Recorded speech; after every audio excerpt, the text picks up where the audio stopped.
ವೇಶ್ಯರಿಗೆ ಪತಿಗಳಿಲ್ಲ, ಅವರು ದೇಹವನ್ನು ಮಾರ್ತಾರೆ, ವಿಕ್ರಯ ಮಾಡ್ತಾರೆ, ಹಣ ತಗೊಳ್ತಾರೆ. ಈ ಅಪ್ಸರೆಯರು ಹಾಗಲ್ಲ. ಅವರ ಬಳಿಗೆ ಯಾರು ಬರ್ತಾರೆ, ಒಲಿದು ಬರ್ತಾರೆ, ಇವರು ಯಾರನ್ನು ಒಲಿತಾರೆ, ಅವರು ಪತಿಗಳು. ಅವರು ಪತಿಗಳು ಅಂತ ಹೇಳ್ಕೊಂಡು ಅವರಲ್ಲಿ ಪತ್ಯಂತರ್ಗತನಾದ ಭಗವಂತನನ್ನು ಉಪಾಸನ ಮಾಡ್ತಕ್ಕಂಥವರು ಅವರು. ಆದರೆ ಇಷ್ಟೇ ವ್ಯತ್ಯಾಸ, ನಿಯತ ಪತಿಗಳಿಲ್ಲ. ಹಾಗಾಗಿ ಬೇರೆ ಬೇರೆಯವರು ಬಂದು ಅವರನ್ನು ಸ್ವೀಕಾರ ಮಾಡ್ತಾರೆ. ಅದು ಅವರ ಸ್ವಭಾವ, ಅವರ ಜೀವ ಸ್ವರೂಪ ಯೋಗ್ಯತೆನೂ ಹಾಗೆ. ಮೋಕ್ಷಕ್ಕೆ ಹೋದರೂ ಕೂಡ ಅವರು ಅನಿಯತ ಪತಿಗಳಾಗಿಯೇ ಇರ್ತಾರೆ. ಮೋಕ್ಷದಲ್ಲಿಯೂ ಕೂಡ ಅವರ ಸಾಧನೆ ಹಾಗೆ.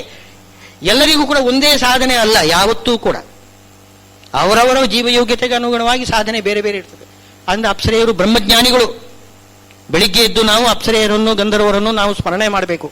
ಅವರ ನಾವು ಗಂಧರ್ವಾಪ್ಸರೋಭ್ಯೋ ನಮಃ ಅಂತ ನಮಸ್ಕಾರ ಮಾಡಿ ಅವರ ಒಂದು ಅನುಗ್ರಹದಿಂದ ಈ ತತ್ವಜ್ಞಾನ ಸ್ಥಿರವಾಗಿ ನಮ್ಮಲ್ಲಿ ಇರಬೇಕು ಅಂತಂದ್ರೆ ಅವರ ಅನುಗ್ರಹ ಬೇಕಂತ.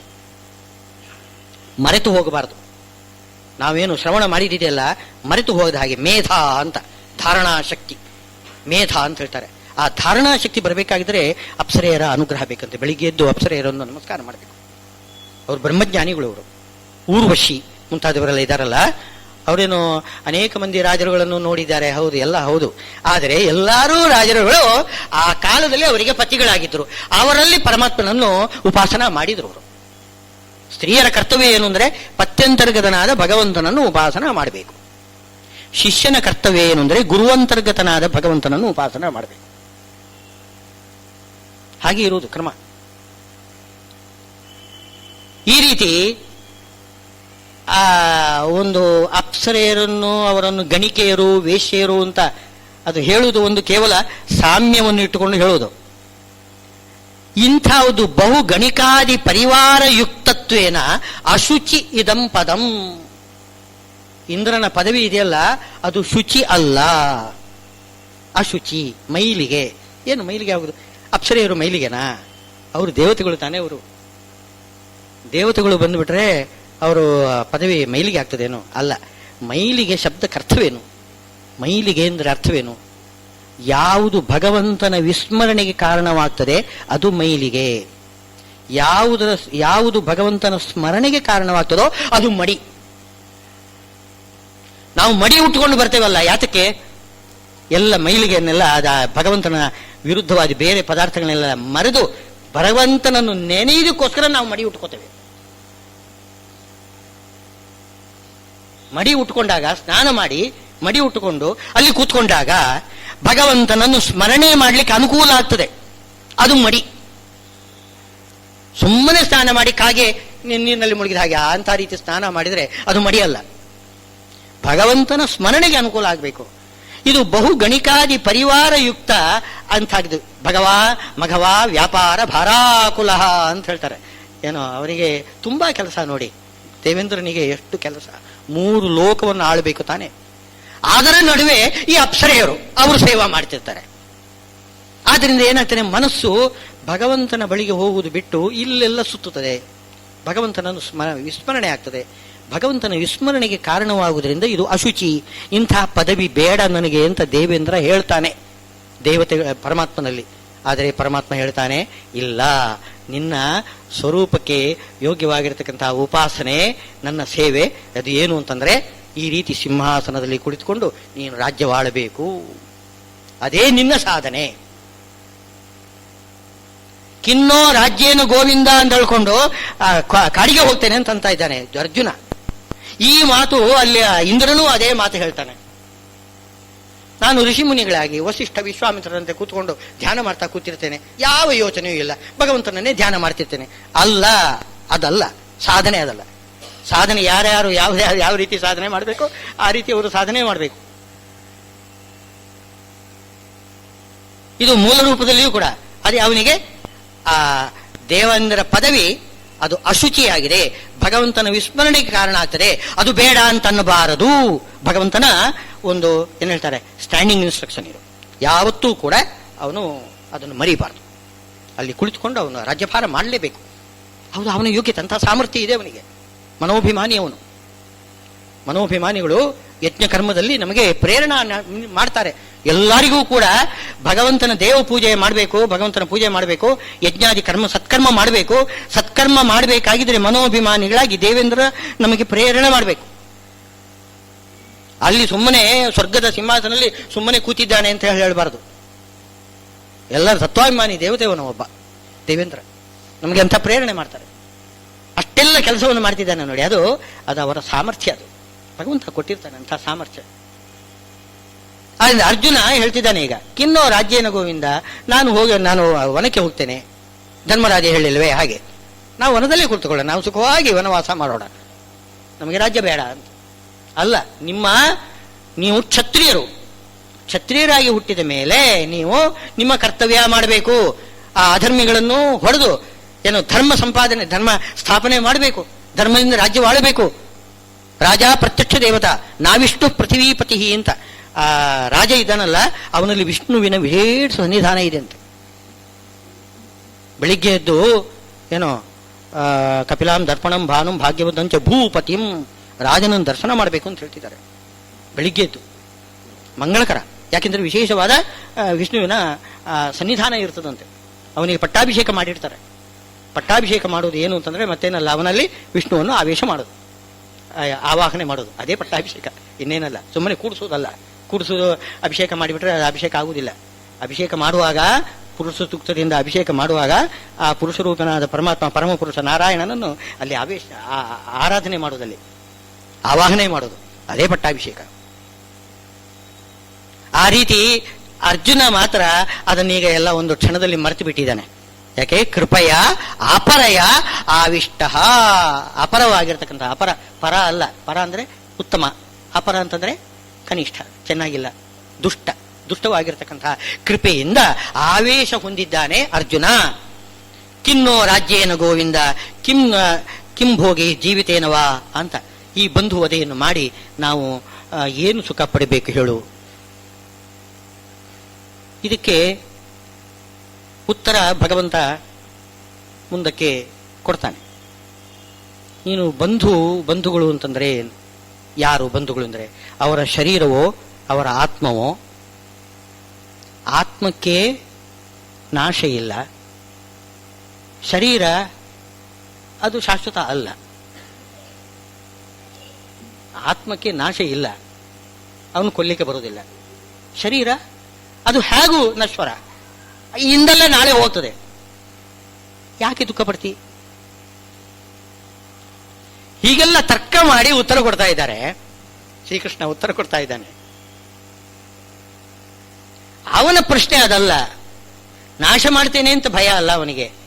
ನನಗೆ ಅವರ ಸಂಬಂಧ ಬಿಟ್ಟು ಹೋಗ್ತದೆ. ಈ ಶರೀರವನ್ನು ನಾಶ ಮಾಡಿಬಿಟ್ರೆ ಶರೀರ ನಾಶವಾಗುವುದು ಹಾಗೆ ಆಗ್ತದೆ, ಈಗೊಂದು ನಾಶ ಆಯಿತು ಅಂತ. ಅಷ್ಟೇ ಅಲ್ಲ, ಶರೀರದ ಮೂಲಕವಾಗಿ ನಮಗೂ ಅವರಿಗೂ ಸಂಬಂಧ. ಶರೀರ ಹೊರಟೋಯ್ತು ಅಂತಂದ್ರೆ ಅವರಿಗೂ ನಮಗೂ ಸಂಬಂಧವೇ ಇಲ್ಲ, ಅದೇ ಮಾಧ್ಯಮ ನಮಗೆ. ನನಗೆ ಶರೀರ ಬೇಕು, ಅವರ ಸಂಬಂಧ ಶರೀರ ಮೂಲಕವಾದ್ದರಿಂದ ಆ ಶರೀರ ಬೇಕು ನನಗೆ. ಇದು ಮೋಹ. ನನಗೆ ಅವರ ಸಂಬಂಧ ಬೇಕು, ಅಲ್ಲಿರುವುದು ಮೋಹ. ಈ ಮೋಹ ಅದರಿಂದ ಪ್ರಶ್ನೆ ಮಾಡ್ತಿದ್ದಾನೆ, ಬಂಧುಗಳನ್ನು ಕೊಲ್ಲತಕ್ಕಂಥದ್ದು ತಪ್ಪಲ್ವೇ ಅಂತ ಹೇಳ್ತಾರೆ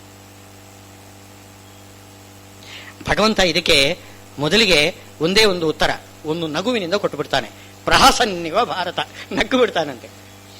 ಯಾಕೆಂದ್ರೆ ಶ್ರೀಕೃಷ್ಣ ಅದೇ ರೀತಿಯಲ್ಲಿ ಬಂಧು ಹತ್ಯೆ ಮಾಡಿದವನು. ಕಂಸನನ್ನು ಕೊಂದಿದ್ದಾನೆ. ಕಂಸ ಮಾಮ, ಅವನ ಮಾಮ ಸತ್ತಿದ್ದ, ಅವನು ಕೊಂದಿದ್ದಾನೆ. ಆ ಕಂಸನ ಮಾಮ ಯಾರು? ಜರಾಸಂಧ. ಅವನು ಕೂಡ ಕಂಸನ ಮಾಮ, ಅವನ ಹೆಣ್ಣು ಕೊಟ್ಟ ಮಾಮ, ಅವನನ್ನು ಕೂಡ ಕೊಂದಿದ್ದಾನೆ, ಕೊಲ್ಲಿಸಿದ್ದಾನೆ ಭೀಮಸೇನ ಕರೆಯಿಂದ. ಹೀಗೆ ಬಂಧು ಹತ್ಯೆ ಮಾಡಿರತಕ್ಕಂಥ ನನ್ನನ್ನೇ ಪ್ರಶ್ನೆ ಮಾಡ್ತಾ ಇದೆಯಲ್ಲ ನೀನು ಅಂತ ನಗ್ತಾ ಇದ್ದಾನಂತೆ ಶ್ರೀಕೃಷ್ಣ.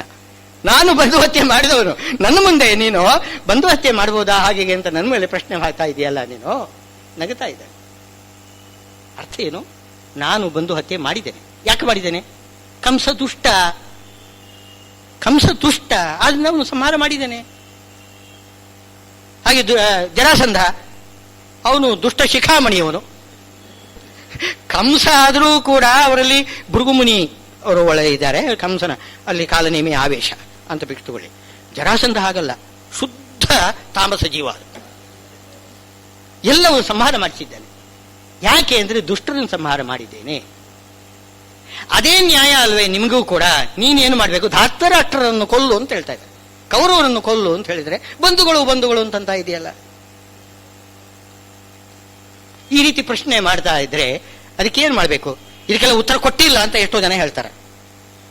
ಭಗವದ್ಗೀತೆಯಲ್ಲಿ ಶ್ರೀಕೃಷ್ಣ ಇದಕ್ಕೆಲ್ಲ ಉತ್ತರ ಕೊಟ್ಟಿಲ್ಲ. ಅಭಿಮಾನ ಬಿಟ್ಟು ಬಿಡು ಅಂತ ಹೇಳ್ತಾ ಇದ್ದಾನೆ.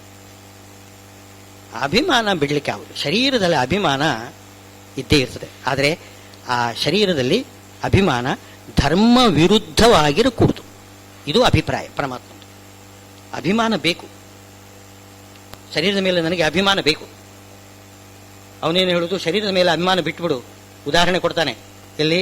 ನಿದ್ರೆಯಲ್ಲಿ ನಿಮಗೆ ಶರೀರದ ಮೇಲೆ ಅಭಿಮಾನ ಇರುವುದಿಲ್ಲ. ಆವಾಗ ಯಾರಾದರೂ ಮುಟ್ಟಿದ್ರೂ ನಿಮ್ಗೆ ಗೊತ್ತಾಗಲ್ಲ ಅಲ್ವಾ? ಎಚ್ಚರವಾದ ಮೇಲೆ ನಿಮ್ಮನ್ನು ಮುಟ್ಟಿದ್ರೆ ಗೊತ್ತಾಗುತ್ತೆ. ಶರೀರ ಅಭಿಮಾನ ನಿದ್ರೆಯಲ್ಲಿ ಇರುವುದಿಲ್ಲ. ಅದೇ ರೀತಿಯಲ್ಲಿ ನೀವು ಶರೀರದ ಅಭಿಮಾನ ಬಿಟ್ಟುಬಿಟ್ರೆ ಆವಾಗ ದುಃಖ ಆಗುವುದಿಲ್ಲ. ಈ ಉತ್ತರ ಏನು ಉಪಯೋಗ ಬರುವುದಿಲ್ಲ. ಯಾಕೆಂದ್ರೆ ಅಭಿಮಾನವನ್ನು ನಾವು ಬಿಡಬೇಕು ಅಂತಂದ್ರೆ ಅದು ತಪ್ಪಾಗ್ತದೆ. ಅಭಿಮಾನ ಶರೀರ ಕೊಟ್ಟಿದ್ಯಾಕೆ ಭಗವಂತ? ಅದು ಪ್ರಶ್ನೆ ಬರ್ತದೋ ಇಲ್ಲ. ಅಭಿಮಾನ ಬಿಡ್ಲಿಕ್ಕೋಸ್ಕರನೇ ಕೊಡ್ತಾನ ಶರೀರ? ಅಭಿಮಾನ ಬಿಟ್ಟು ಬಿಟ್ರೆ ಸತ್ತ ಹಾಗೆ, ಶರೀರ ಇದ್ದು ಇಳಿದಿದ್ದ ಹಾಗೆ. ನಾವೇನು ಕರ್ಮ ಮಾಡ್ತೇವೆ? ಅಭಿಮಾನ ಬೇಕು. ನನ್ನ ಶರೀರ ಆದರೆ ನನ್ನ ಶರೀರ ಅಂದ್ರೆ ಭಗವಂತ ಕೊಟ್ಟಿರತಕ್ಕಂತಹ ಶರೀರ. ಭಗವಂತನ ಸೇವೆಗಾಗಿ, ತನ್ನ ಸೇವೆಗಾಗಿ ನನಗೆ ಈ ಶರೀರ ಕೊಟ್ಟಿದ್ದಾನೆ, ಸಾಧನ ಶರೀರ ಕೊಟ್ಟಿದ್ದಾನೆ. ಅದನ್ನು ನಾನು ಉಪಯೋಗ ಮಾಡ್ಕೋಬೇಕು. ಆ ರೀತಿ ಶರೀರದಲ್ಲಿ ನಮಗೆ ಏನೋ ಒಂದು ಅಭಿಮಾನ ಬೇಕು. ಏನೋ ಇದರಲ್ಲಿ ಶಾಂತಿ ಪಾಠದಲ್ಲಿ ಮೊದಲಿಗೆ ದೇವರಲ್ಲಿ ಪ್ರಾರ್ಥನೆ ಮಾಡುವುದು, ಶರೀರಂ ಮೇ ವಿಚರ್ಷಣಂ ಜಿಹ್ವಾ ಮೇ ಮಧುಮತ್ತಮ ಕರ್ಣಾಭ್ಯಾಂ ಭೂರಿ ವಿಶ್ರುವಂ ಬ್ರಹ್ಮಣ ಕೋಶೋಸಿ ಮೇಧಯಾ ಪೀತಃ ಶ್ರುತಂ ಮೇ ಗೋಪಾಯ. ಶರೀರಂ ಮೇ ವಿಚರ್ಷಣಂ, ನನ್ನ ಶರೀರ ಒಳ್ಳೆ ದೃಢವಾಗಿರಲಿ. ಶರೀರ ಮಾಧ್ಯಮ ಖಲು ಧರ್ಮ ಸಾಧನ. ನಾವು ಶರೀರವನ್ನು ಶೋಷಣೆ ಮಾಡ್ಕೋಬಾರ್ದಂತೆ. ಏನೋ ಅನಾಯಾಸ ಮಂಗಳಂ ಅಂತ ಹೇಳ್ತಾರೆ. ತಪಸ್ಸು ಅಂತಂದ್ರೆ ಶರೀರ ಶೋಷಣೆ ತಪಸ್ಸು ಹೌದು. ಆದರೆ ಯಾವ ರೀತಿ ಶರೀರದ ಶೋಷಣೆ ಶರೀರ ದುರ್ಬಲವಾಗುವ ಹಾಗೆ ಮಾಡಬಾರದಂತೆ. ಶರೀರ ದುರ್ಬಲವಾಗುವ ಹಾಗೆ ಆಯಾಸ ಮಾಡಿದರೆ ಅದು ತಾಮಸವಾದ ತಪಸ್ಸು ಅಂತ ಹೇಳಿದ್ದಾರೆ. ಶರೀರವನ್ನು ಕಾಪಾಡಿಕೊಳ್ಬೇಕು. ಶರೀರಕ್ಕೆ ಯಾವ ತೊಂದರೆನೂ ಬರಬಾರದು. ಹೇಗೆ ಏಕಾದಶಿ ಉಪವಾಸ, ಅದರಿಂದ ಶರೀರಕ್ಕೆ ಏನು ತೊಂದರೆ ಇಲ್ಲ ಅಂಥ ಶೋಷಣೆ ಮಾಡಬೇಕು. ಹೊರತು ನಾನು ಪ್ರತಿದಿನ ಉಪವಾಸ ಮಾಡ್ತೇನೆ ಅಂತಂದರೆ ಅದನ್ನು ಶಾಸ್ತ್ರ ಒಪ್ಪುವುದಿಲ್ಲ. ದಶಮಿ ದಿವಸ ಉಪವಾಸ ಮಾಡ್ತೇನೆ, ದ್ವಾದಶಿ ದಿವಸ ಉಪಾಸನೆ ಮಾಡ್ತೇನೆ, ಬರೀ ಉಪವಾಸವೇ ಮಾಡ್ತೇನೆ, ಊಟವನ್ನೇ ಮಾಡೋದಿಲ್ಲ, ಶರೀರ ಬೇಡ ನನಗೆ, ಇದು ಅಧರ್ಮ. ಭಗವಂತ ಒಪ್ಪುವುದಿಲ್ಲ. ಇದನ್ನು ಅನರ್ಥ ಆಗ್ತದೆ ಅಂತ ಹೇಳ್ತಾರೆ. ದಶಮಿ ಉಪವಾಸ ಮಾಡಿದ್ದಕ್ಕೆ ಯಾರು ಗಾಂಧಾರಿಗೆ ಪುತ್ರ ಶತಂ ನಷ್ಟಂ ಅಂತ 100 ಮಂದಿ ಕೌರವರು ಸತ್ತಿದ್ದು ದಶಮಿ ಉಪವಾಸ ಮಾಡಿದ್ದರಿಂದ ಅಂತ. ಗಾಂಧಾರಿ ಗೊತ್ತಿಲ್ಲದೆ ಅವಳೇನು ಮಾಡಿದ್ಲು, ಏಕಾದಶಿ ಉಪವಾಸ ಮಾಡೋದು ಬಿಟ್ಟು ದಶಮಿ ದಿವಸ ಉಪವಾಸ ಮಾಡಿಬಿಟ್ಟಿದ್ದಾಳೆ. ಅದಕ್ಕೋಸ್ಕರನೇ ಬಹಳ ಜಾಗ್ರತೆ ಇರಬೇಕದು. ಏಕಾದಶಿ ಯಾವತ್ತು ಅಂತ ಸರಿಯಾಗಿ ತಿಳ್ಕೊಂಡು ಮಾಡ್ಬೇಕಂತ. ಸರಿಯಾಗಿ ಅದು ವಿದ್ಯೇಕಾದಶಿನೋ ಏನು ಅಂತ ಸರಿಯಾಗಿ ತಿಳ್ಕೊಂಡು ಮಾಡಬೇಕು. ಸ್ವಲ್ಪ ಏನಾದರೂ ಹೆಚ್ಚು ಕಮ್ಮಿ ಆದರೆ ಬಹಳ ಅನರ್ಥ ಆಗ್ತದೆ. ಆದ್ರಿಂದ ಏನು ನಾವು ಶರೀರದ ಮೇಲೆ ಅಭಿಮಾನ ಇಟ್ಕೋಬೇಕು. ಆದರೆ ಯಾವುದಕ್ಕೋಸ್ಕರ ಅಭಿಮಾನ? ಭಗವಂತನ ಸೇವೆ ಮಾಡ್ತೇನೆ, ಜ್ಞಾನ ಸಾಧನೆ ಮಾಡ್ತೇನೆ, ಅದಕ್ಕೋಸ್ಕರ ನನಗೆ ಶರೀರ ಬೇಕು ಅಂತ ಆ ದೃಷ್ಟಿಯಿಂದ ಶರೀರದ ಮೇಲೆ ಅಭಿಮಾನ ಇಟ್ಕೋಬೇಕು. ಉಪನಿಷತ್ತಿನಲ್ಲಿ ಹೇಳ್ತಾರೆ, ಕುರುವನ್ನೇವೇಹ ಕರ್ಮಾಣಿ ಜಿಜೀವಿಷೇತ್ ಶತಗಂ ಸಮಾಹ. 100 ವರ್ಷ ಆಯುಷ್ಯ ಬಯಸ್ಬೇಕಂತೆ. ಒಂದು ಕ್ಷಣ ನನಗೆ ಆಯುಷ್ಯ ನೀನು ಕೊಟ್ರೆ ನಾನು ನಿನ್ನನ್ನು ನೆನೆದು ಉದ್ಧಾರ ಆಗಿಬಿಡ್ತೇನೆ. ಆದ್ರಿಂದ ನನಗೆ ಆಯುಷ್ಯ ಕೊಡು, ಹೀಗೆ ಬೇಡ್ಕೋಬೇಕು. ಒಂದು ದಿವಸ ನನಗೆ ಆಯುಷ್ಯ ಕೊಟ್ಟರೆ ನಾನು 3 ಹೊತ್ತು ಊಟ ಮಾಡ್ತೇನೆ ಅಂತ ಮಾತ್ರ ಕೇಳಬಾರ್ದು. ಹಾಗೆ ಕೇಳಬಾರ್ದು. ನಿನ್ನ ಉಪಾಸನೆ ಮಾಡ್ತೇನೆ ನಾನು, ನಿನ್ನ ಉಪಾಸನೆ ಮಾಡಲಿಕ್ಕೆ ನನಗೆ ಸ್ವಲ್ಪ ಆಯುಷ್ಯ ಕೊಡು. ಅದಕ್ಕೆ ಆಯುಷ್ಯ, ಆರೋಗ್ಯ ಇತ್ಯಾದಿ, ಆಯುರಾರೋಗ್ಯ ಐಶ್ವರ್ಯ ಸಂಪತ್ತ್ಯರ್ಥಂ ಇದೆಲ್ಲ ಕರ್ಮಗಳೆಲ್ಲ ಮಾಡೋದು ವಿಧಾನ ಮಾಡಿದ್ದಾರೆ ಆಯುಷ್ಯಕ್ಕಾಗಿ. ಆಯುಷ್ಯ ಹೋಮ ಅಂತ ಇದೆ, ಆಯುಷ್ಯಕ್ಕಾಗಿ ಹೋಮ ಮಾಡ್ತಕ್ಕಂಥದ್ದು. ಆದ್ದರಿಂದ ನಾವು ಶರೀರದ ಮೇಲೆ ಅಭಿಮಾನವನ್ನು ಪೂರ್ತಿ ಬಿಡತಕ್ಕಂಥದ್ದಲ್ಲ. ಅಭಿಮಾನ ಬಿಡಬೇಕು. ಯಾವ ಅಭಿಪ್ರಾಯದಿಂದ? ಶರೀರವನ್ನೇ ಉಪಾಸನೆ ಮಾಡ್ತೇನೆ, ಶರೀರವನ್ನೇ ಆರಾಧನೆ ಮಾಡ್ತೇನೆ, ಅದನ್ನೇ ಪೂಜೆ ಮಾಡ್ತೇನೆ ಅಂತ ಆ ಅಭಿಪ್ರಾಯದಿಂದ ಅಭಿಮಾನ ಇಟ್ಕೋಬಾರ್ದು. ಅದನ್ನು ಇಟ್ಕೊಂಡ್ರೆ ಏನಾಗ್ತದೆ? ಶರೀರದಿಂದ ಸುಖ ಬರಬೇಕು, ಅದಕ್ಕೋಸ್ಕರ ನಾನು ಶರೀರ ಕಾಪಾಡಿಕೊಳ್ತೇನೆ, ಶರೀರದಿಂದ ನಾನು ಸುಖ ಅನುಭವಿಸಬೇಕು, ಆ ಅಭಿಪ್ರಾಯದಿಂದ ಶರೀರದ ಮೇಲೆ ಅಭಿಮಾನ ಇಟ್ಕೋಬಾರದು ಅಂತ ಭಗವಂತ ಅಭಿಮಾನ ತ್ಯಾಗವನ್ನು ಉಪದೇಶ ಮಾಡ್ತಾನೆ ಹೊರತು ಶರೀರದ ಮೇಲೆ ಅಭಿಮಾನವನ್ನೇ ಬಿಟ್ಟು ಬಿಡೋದಲ್ಲ. ಅವರು ಇದನ್ನೆಲ್ಲ ಆ ಕಾಲದಲ್ಲಿ ಅರ್ಜುನ ಮರೆತು ಬಿಡ್ತಾನೆ. ಆ ಸಂದರ್ಭದಲ್ಲಿ ಮರೆತು ಹೇಳ್ತಾನೆ, ಏನು ಏತಾನ್ ನಹಂತು ಮಿಚ್ಛಾಮಿ, ಇವರನ್ನೆಲ್ಲ ಕೊಲ್ಲಬೇಕು ಅಂತ ನನಗೆ ಅನ್ಸುವುದಿಲ್ಲ, ಕೊಲ್ಲಬಾರದು, ಕೊಲ್ಲಕ್ಕೆ ನನಗೆ ಇಚ್ಛೆ ಬರುವುದಿಲ್ಲ. ಅಪಿ ತ್ರೈಲೋಕ್ಯ ರಾಜ್ಯಸ್ಯ ಹೇತೋ ಕಿನ್ನು ಮಹೀಕೃತೆ ಅಂತ ಸ್ಪಷ್ಟ ಅಲ್ಲಿ ಈ ಮಾತು ಬರ್ತದೆ ನೋಡಿ. ನನಗೆ ತ್ರೈಲೋಕ್ಯ ಸಾಮ್ರಾಜ್ಯದ ಆಧಿಪತ್ಯ ಸಿಗ್ತದೆ ಅಂತ ಇದ್ರೂ ಕೂಡ ಇವರನ್ನು ಕೊಂದರೆ, ಭೀಷ್ಮಾಚಾರ್ಯರನ್ನು ಕೊಂದರೆ ನಿನಗೆ ತ್ರೈಲೋಕ್ಯ ಸಾಮ್ರಾಜ್ಯ ಸಿಗ್ತದೆ ಅಂತ ಇದ್ರೆ, ಅಷ್ಟು ದೊಡ್ಡ ಒಂದು ಸಂಪತ್ತು ಬರುವ ಸಂದರ್ಭ ಬಂದರೂ ಕೂಡ ನಾನು ಭೀಷ್ಮಾಚಾರ್ಯನು ದ್ರೋಣಾಚಾರ್ಯನು ಕೊಲ್ಲಲಾರೆ. ಅಂದರೆ ಸ್ವಾರ್ಥ, ಇಲ್ಲಿ ಸ್ವಾರ್ಥ ಸ್ಪಷ್ಟವಾಗಿ ಹೇಳ್ತಾ ಇದ್ದಾನೆ. ನನಗೆ ಸಂಪತ್ತು ಬರ್ತದೆ ಅಂತಿದ್ರೆ ಅದಕ್ಕಾಗಿ ನಾನು ಏನು ಕೊಲ್ಲುವುದಿಲ್ಲ. ಆದರೆ ಅವನ ಬಾಯಲ್ಲಿ ಬರ್ತಕ್ಕಂತಹ ಮಾತು ಸತ್ಯನೇ. ವಾಸ್ತವಾಗಿ ಅವನು ಕೊಲ್ಲುವುದು ತ್ರೈಲೋಕ್ಯ ರಾಜ್ಯಕ್ಕೋಸ್ಕರ ಅಲ್ಲ. ವಾಸ್ತವವಾಗಿ ಆಮೇಲೆ ಕೊಲ್ಲುವುದು ಏನೋ ಕೇವಲ ಭಗವಂತನ ಆಜ್ಞಾ, ಅವನ ಸೇವಾ, ಆ ಅಭಿಪ್ರಾಯದಿಂದಲೇ ಕೊಲ್ತಾನೆ. ಅವರ ಬಾಯಲ್ಲಿ ಬರ್ತಕ್ಕಂಥದ್ದು ಇದೆಯಲ್ಲ, ಅವರು ಆಶ್ರಾವೇಶದಿಂದ ಹೇಳಿದ್ರು ಕೂಡ ಅವರ ಬಾಯಿಂದ ಬರ್ತಕ್ಕಂಥ ಮಾತು ಸತ್ಯ. ಅವನು ಆಮೇಲೆ ಯುದ್ಧ ಮಾಡುವುದು ರಾಜ್ಯಕ್ಕಾಗಿ ಯುದ್ಧ ಮಾಡುವುದಿಲ್ಲ, ಭಗವಂತನ ಆರಾಧನೆಗಾಗಿ ಯುದ್ಧ ಮಾಡ್ತಾನೆ. ಯತ್ ಕರೋಷಿ ಯದಶ್ನಾಸಿ ಯಜ್ಜುಹೋಷಿ ದದಾಸಿಯತ್ ಯತ್ ತಪಸ್ಸಿ ಕೌಂತೆಯ ತತ್ಕುರುಷ್ವ ಮದರ್ಪಣಂ, ನನಗೆ ಅರ್ಪಣ ಮಾಡು ಅಂತ ಭಗವಂತ ಉಪದೇಶ ಕೊಟ್ಟಿರ್ತಾನೆ. ಅದಕ್ಕೋಸ್ಕರ ಅವನು ಮಾಡ್ತಿದ್ದಾನೆ. ಅದು ಹೇಳುವಾಗ ಅಭಿಪ್ರಾಯ ಬೇರೆ ಇರಬಹುದು, ಆದರೆ ಶಬ್ದಕ್ಕೆ ಅರ್ಥ ಏನು ಅಂತಂದ್ರೆ ತ್ರೈಲೋಕ್ಯ ರಾಜ್ಯಕ್ಕಾಗಿ ಅವನು ಯುದ್ಧ ಮಾಡ್ತಾ ಇಲ್ಲ. ಇದು ವಿಶೇಷ. ದೊಡ್ಡವರ ಮಾತು, ಬಾಯಲ್ಲಿ ಬರ್ತಕ್ಕಂತಹ ಮಾತು ಅದು ಸತ್ಯವೇ ಆಗಿರ್ತದೆ. ನಿಹತ್ಯ ಧಾರ್ತರಾಷ್ಟ್ರನ್ನ ಕಾ ಪ್ರೀತಿ ಸ್ಯಾತ್ ಜನಾರ್ದನ, ನನಗೆ ಏನು ಸಂತೋಷ ಅಂತ ಕೇಳ್ತಿದ್ದಾನೆ ನೋಡಿ. ಅಲ್ಲಿ ರಾಷ್ಟ್ರ ಕೌರವನ್ನು ಕೊಂದಾಗ ನನಗೇನು ಸಂತೋಷ? ಕೃಷ್ಣ ಹೇಳ್ತಿದ್ದಾನೆ, ನಿನ್ನ ಸಂತೋಷಕ್ಕೋಸ್ಕರ ಅವನನ್ನು ಕೊಲ್ಬೇಡ, ಧರ್ಮದ ಉಳಿವಿಗಾಗಿ, ಅಧರ್ಮದ ನಾಶಕ್ಕಾಗಿ ಅವರನ್ನು ಕೊಲ್ಲು ಅಂತ ಹೇಳ್ತಿದ್ದಾನೆ. ಇವನು ಹೇಳ್ತಾ ಇರೋದು ನನಗೇನು ಸಂತೋಷ ಅಂತ. ಈ ರೀತಿ ಮಾತನಾಡ್ತಾ ಇದ್ದಾನೆ. ಇದೆಲ್ಲ ಆವೇಶ, ಸುರಾವೇಶದಿಂದಾಗಿ ಹೇಳ್ತಕ್ಕಂತಹ ಮಾತು. ಪಾಪಮೇವಾಶ್ರೇ ತಸ್ಮಾನ್, ಇದು ಇಂಥ ಪಾಂಡವರಲ್ಲಿ ಧರ್ಮರಾಜನಲ್ಲಿಯೂ ಕೂಡ ಇಂಥ ಮಾತು ಬಂದಿದೆ.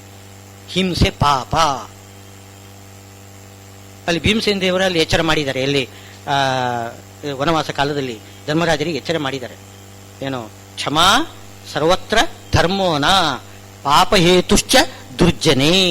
ದುರ್ಜನರಲ್ಲಿ ಕ್ಷಮ, ಅಹಿಂಸಾ, ದಯ ಇತ್ಯಾದಿಗಳೆಲ್ಲ ಮಾಡಿದರೆ ಅದರಿಂದ ಪುಣ್ಯ ಬರುವುದಲ್ಲ, ಪಾಪನೇ ಬರ್ತದೆ.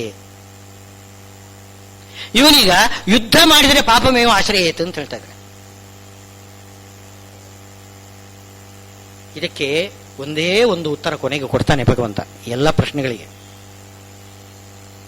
ಯಾವುದು ಅಂತಂದ್ರೆ, ನಾಸತೋ ವಿದ್ಯತೆ ಭಾವ ನಾ ಭಾವೋ ವಿದ್ಯತೆ ಸತಃ. ನಾಸತೋ ವಿದ್ಯತೆ ಭಾವ, ಅಸತ್ಕರ್ಮ. ಅಸತ್ಕರ್ಮದಿಂದ ಯಾವತ್ತೂ ಕೂಡ ಸುಖ ಇಲ್ಲ, ಸತ್ಕರ್ಮದಿಂದ ಯಾವತ್ತೂ ಕೂಡ ಅನರ್ಥ ಇಲ್ಲ. ಒಂದೇ ಮಾತು ಸಾಕು. ಯುದ್ಧ ಅಂತನ್ನೋದು ಸತ್ಕರ್ಮ. ಸತ್ಕರ್ಮಕ್ಕೆ ಯಾವತ್ತೂ ಕೂಡ ಅದರಿಂದ ಅನರ್ಥ ಆಗುವುದಿಲ್ಲ. ನಮಗನಿಸ್ಬೋದು ಕೆಲವೊಮ್ಮೆ ಏನೋ ಒಳ್ಳೆಯದು ಮಾಡ್ಲಿಕ್ಕೆ ಹೋಗಿ ಏನೋ ಅನರ್ಥ ಆಗಿರಬಹುದು. ಅದೇನೋ ತತ್ಕಾಲದಲ್ಲಿ, ವಾಸ್ತವವಾಗಿ ಅದರಿಂದ ಅವನಿಗೆ ಒಳ್ಳೆಯದೇ ಆಗ್ತದೆ. ಸತ್ಕರ್ಮ ಮಾಡಿದರೆ ಕೆಟ್ಟದಾಗುವುದಿಲ್ಲ, ದುಷ್ಕರ್ಮ ಮಾಡಿದರೆ ಒಳ್ಳೆಯದಾಗುವುದಿಲ್ಲ. ಒಂದೇ ಮಾತು. ಆದ್ದರಿಂದ ಯುದ್ಧ ಎಂಬುದು ಪಾಪಕರ ಅಂತಂತ ಇದ್ದಾನೆ. ಪಾಪಕರ ಅಲ್ಲ, ಇದು ಪುಣ್ಯಕರವಾಗಿರ್ತಕ್ಕಂಥದ್ದು. ಇನ್ನು ಉತ್ತರ ಕೊಡ್ತಾನೆ ಮುಂದೆ. ಆದ್ದರಿಂದ ಅರ್ಜುನನ ಎಲ್ಲಾ ಪ್ರಶ್ನೆಗಳಿಗೂ ಉತ್ತರ ಕೊಡ್ತಾ ಇದ್ದಾನೆ, ಯಾವುದನ್ನು ಬಿಟ್ಟಿಲ್ಲ ಶ್ರೀಕೃಷ್ಣ.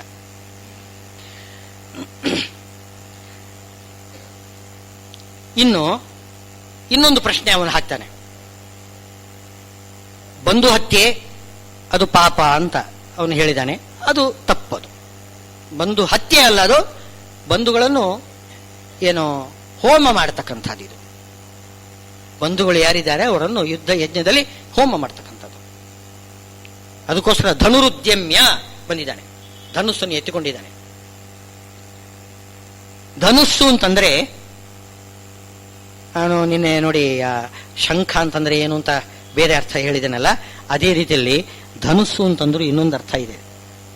ಅದ್ಯಾವುದು ಅಂದ್ರೆ ಪ್ರಣವೋ ಧನು ಶರೋ ಹ್ಯಾತ್ಮ ಬ್ರಹ್ಮ ತಲ್ಲಕ್ಷ್ಯ ಮುಚ್ಚತೆ ಅಂತ ಉಪನಿಷತ್ತಿನಲ್ಲಿ ಹೇಳ್ತಾ ಇದೆ.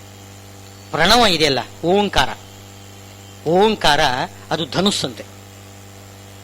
ಆ ಬಿಲ್ಲಿಗೆ, ಓಂಕಾರವೆಂಬ ಬಿಲ್ಲಿಗೆ ಮನಸ್ಸೆಂಬ ಬಾಣವನ್ನು ಹೂಡಬೇಕು.